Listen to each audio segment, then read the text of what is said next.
Ang sa kuya lang, maagang pag-akseptar ng mga bagay-bagay na maski ano ang pulos-pulos ko sabi na kung ang liderato ta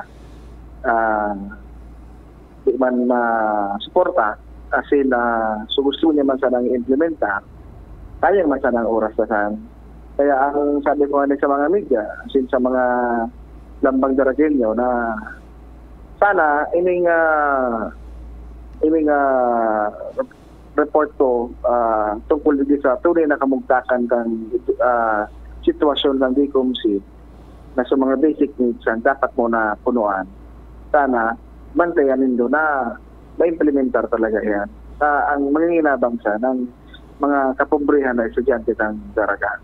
Nagmamaawot man na makahali sa pagtios, naisip naman baga na ang edukasyon ang tigasabing the social equilibrium na kung maati ka kitios, gusto mong umangat ang buhay mo, kung makaadil ka kitultol, medyo maiipsan mo man ang kadipisilang ang buhay.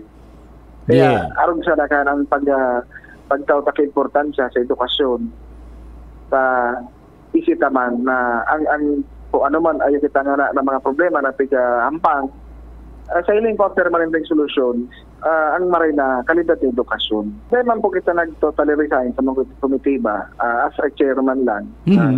Member man giling kita ng komitibang ni-resignan ko.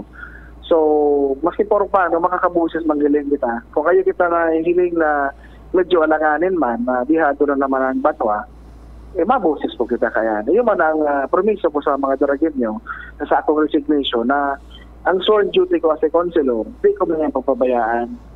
Ang sa kuya lang, kaya nag-resign ako bilang chair and vice chair ka mga komitiba, napapanghinayang ako sa oras, napiga tauta, tanganing ma-realize rin ng mga rekomendasyon ta para sa pakinabang kang DCOMC, lalo lang mga pobreng estudyante, na ultima ora, dahil man na susunod, dahil man na hihimati.